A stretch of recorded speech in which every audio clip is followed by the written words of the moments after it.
नमस्कार श्रोते हो. मी आज एका वेगळ्या विषयावरती आपल्याशी संवाद साधण्याचा प्रयत्न करणार आहे आणि तो विषय आहे दोन पिढ्यांमधील अंतर. आपल्या घरामध्ये नातू आणि आजोबा असतात. आपल्या घरामध्ये आजी आणि नात असते. आपल्या घरात वडील आणि मुलगा असतात. 2, 3, 4 पिढ्या आपल्या घरामध्ये असतात आणि ह्या 2-3 पिढ्यांमध्ये निश्चितपणानं पिढीचं अंतर असतं. आणि ह्या पिढीतील अंतरामुळे अनेक प्रश्न निर्माण होतात.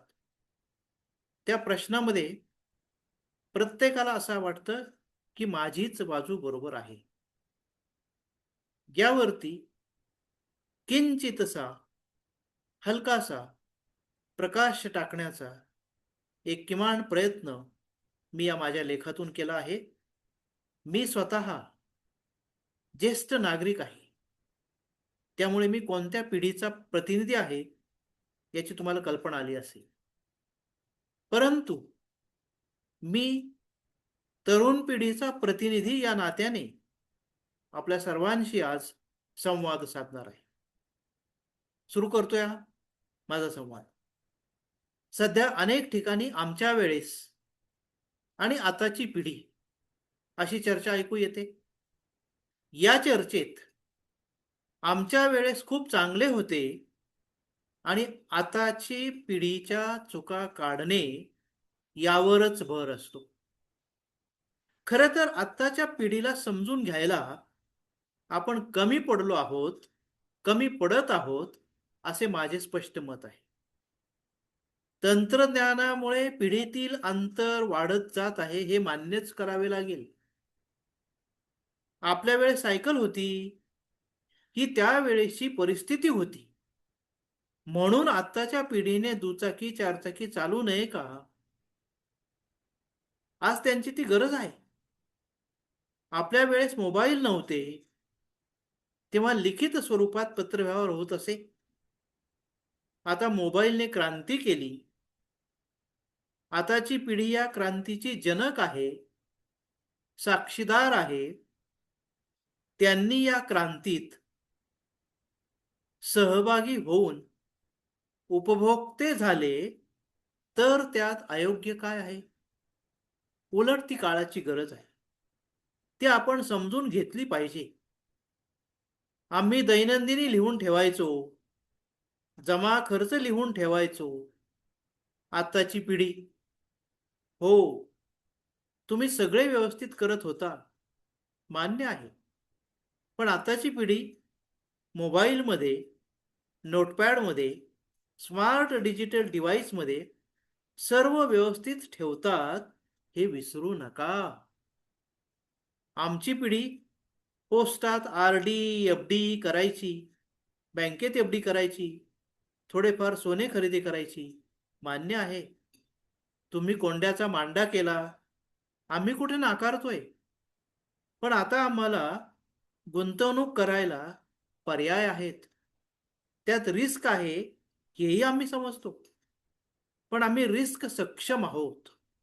आम्हाला थोडी रिस्क घेऊ द्या. होईल थोडा तोटा, येईल आम्हालाही समज. पण सरासरीत आम्ही तोट्यात जाणार नाही, एवढा विश्वास तरी ठेवा आमच्यावर. तुम्ही गावाजवळ नोकरी केली, शेती वाढवली, समाजात तुम्हाला प्रतिष्ठा आहे, आम्हालाही त्याचा अभिमान आहे. आमच्यावरही ते संस्कार कळत-नकळत झालेले आहेत. आम्ही याच वातावरणात वाढलो, शिकलो, तुमचा संघर्ष बघितला. उच्च शिक्षण परिस्थितीमुळे तुम्हाला घेता आले नाही, ही खंत, सल तुमच्या मनात आहे, आम्हालाही ती जाणवते. म्हणूनच तुम्ही आम्हाला उच्च शिक्षणासाठी नामांकित संस्थेत मोठ्या शहरात ठेवले. त्या काळात तुमची व कुटुंबाची आर्थिक तारांबळ किती होत होती, तरी तुम्ही आम्हाला कधी काही कमी पडू दिले नाही. हे सर्व आमच्या आठवणीवर खोलवर रुजलेले आहे. पण आता वेळ आली आहे थोडी उंच भरारी घेण्याची, आभाळाला गवसणी घालण्याची. क्षितिजाला कवयत घेताना आई, वडील, कुल आणि देश यांचा गौरव करण्याची. आम्ही साता समुद्रापलीकडे चाललो म्हणजे आम्ही तुम्हाला विसरलो असे का समजता? आम्ही मातेला व मातीला विसरलो असे कृपया समजू नका. परदेशात परक्यांच्या सहवासात घरची गावची आठवण येत नाही असे का वाटते तुम्हाला? जेवण करताना आईच्या, ताईच्या, वहिनीच्या हातची भाकरीची आठवण आली की आमचे पोट रिकामेच राहते. हे तुम्हाला आम्ही सांगत नाही कारण तुम्हाला खूप दुःख होईल, वाईट वाटेल, आई ताईच्या डोळ्यातून धारा वाहतील. हे जाणून आम्ही आमचा त्रास, आमचं दुःख तुम्हाला समजू देत नाही. एकच अपेक्षा, माफक अपेक्षा, आम्हाला समजून घ्या. उगीच गैरसमज करून दोन पिढीतील अंतर वाढवू नका. आमच्या पंखाला तुम्ही बळ दिले, भरारी घ्यायला शिकवले, हे आम्ही कधीच विसरू शकत नाही. मी कदाचित तुमच्या मनाविरुद्ध लग्न केले, हे तुम्हाला पटले नसेल. तुम्हाला न पटणे हे सुद्धा नैसर्गिक आहे, मान्य आहे. पण मी लग्न करताना घरचे संस्कार विसरलेलो नाही. 21व्या शतकातील आव्हाने स्वीकारताना शिक्षणाची जोड हवी, विचाराला विचाराची जोड हवी. या धाग्याला धरूनच संस्काराला संस्काराची जोड हवी, हे विसरलो नाही. तुमच्या वेळेस चूल आणि मूल हेच स्त्रीचं आयुष्य होते, तेच तिचं विश्व होतं. 6-6, 7-7 मुला-मुलींच्या रामरगाड्यात गुरफटून गेली होती ती. तिचं स्वतंत्र अस्तित्वात राहिलंच नव्हतं. 21व्या शतकातून वाटचाल करताना समानतेचा धागा घट्ट पकडावा लागेल. स्त्रीचं व्यक्तिमत्व मान्य करावे लागेल. हे कालानुरूप आम्ही स्वीकारलेले बदल तुमच्या विरोधात नाहीत, तुमची प्रतिष्ठा कमी करण्यासाठी नाही, हे कृपया समजून घ्या. आणि आम्हाला आशीर्वाद द्या. माझी जोडीदारीन ही मला खांद्याला खांदा लावून साथ देते, जशी आई तुम्हाला आजही देते. आम्ही दोघे परस्परांच्या आईवडिलांच्या आठवणी सांगून तुमच्या आठवणीत अनेक वेळा रममाण होतो, हे स्पष्ट सांगावे का तुम्हाला? या आठवणीतून तुम्ही बांधलेल्या कष्टाच्या पुलावरून आम्ही चालत चालत घेतलेली भरारी आमचे डोळे ओले करते, हे कसे सांगावे तुम्हाला? आम्ही पैसा कमवण्याच्या मागे धावतो, हा तुमचा समज आहे, आम्ही ते नाकारत नाही. परंतु तुमच्यासारखी कायमस्वरूपी नोकरी आमची नाही. सेवानिवृत्तीनंतर मिळणारे लाभ आम्हाला नाहीत. एवढेच काय, नोकरीची हमी नाही. जगात कुठेही खट्ट वाजले की आमच्या काळजात धस्स होते, हे सांगून आम्ही तुम्हाला डिस्टर्ब करू इच्छित नाहीत. तंत्रज्ञान झपाट्याने बदलत आहे. या बदलाचा रेटा तुम्हाला कसा सांगावा? बदलत्या तंत्रज्ञानाशी जुळवून घेताना आमची किती दमछाक होते, हे खरंच नाही सांगू शकत तुम्हाला. आमच्या नंतरची पिढी अधिक ज्ञान संपन्न होऊन येते, त्यांच्याशी स्पर्धा करावी लागते. सध्याच्या स्पर्धेच्या जगात ज्येष्ठ व कनिष्ठ हा भेदभावाची जागा ज्ञान व कौशल्याने घेतली आहे.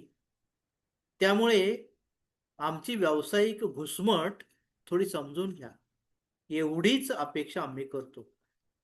तुमची अपेक्षा आहे की आम्ही तुमच्याजवळ बसावे, गप्पा माराव्यात, थोडक्यात तुम्हाला वेळ द्यावा.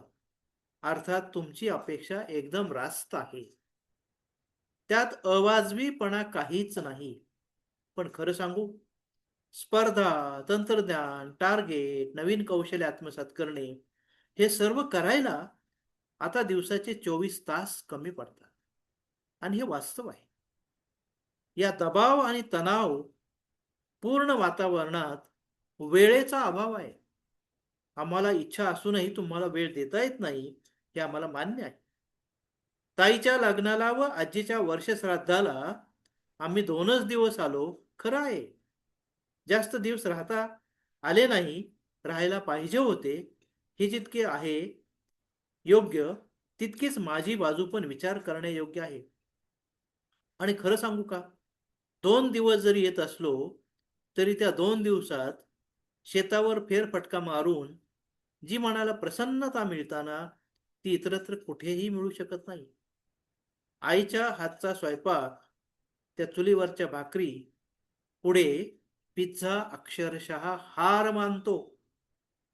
विहीर पाण्याने तुडुंब भरलेली पाहतो, मोटारने पाण्याची वाफ्याकडे जाण्याची लगबग पाहतो.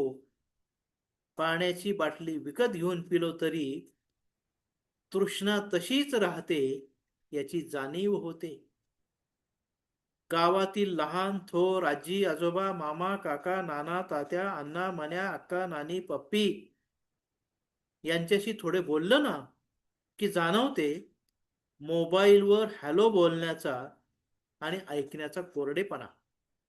असो, ज्या मातीत जन्मलो, वाढलो, बहरलो, फुललो, त्याच मातीत पुन्हा कधीतरी विलीन होणार याची जाणीव असणारे संस्कारक्षम मन आणि प्रामाणिक भावना आहेत आमच्या. फक्त समजून घ्या तुम्ही, याच अपेक्षा आमच्या. धन्यवाद रसिक हो, धन्यवाद श्रोते हो. 2 पिढ्यातील अंतर आहे आणि मला असं वाटतं की जे आता मागच्या बेंचवर बसलेले आहेत, म्हणजे तुम्ही आणि आम्ही, सेवानिवृत्त होऊन आपण जे मागच्या बेंचवर बसलेलो आहोत, आपण पुढे बसणाऱ्यांची काळजी केली पाहिजे, त्यांना समजून घेतलं पाहिजे, त्यांना स्वातंत्र्य दिलं पाहिजे आणि त्यांच्या पंखांना अधिक बळ दिलं पाहिजे. आपल्या अपेक्षा त्यांना न सांगता, न लादता आपण ते जे काही करतात ते साक्षीभावाने बघितलं पाहिजे आणि त्या कृतीतून ते जे शिकतात ते शिक्षण त्यांना घेऊ दिलं पाहिजे. अशा दृष्टीने आपण आपला दृष्टिकोन बदलणं आवश्यक आहे, असं माझं वैयक्तिक मत आहे. आपणास माझे हे विचार कसे वाटले ते आपण मला जरूर कळवा. आपल्या अभिप्रायाच्या अपेक्षेत मी आपले आभार मानतो. धन्यवाद.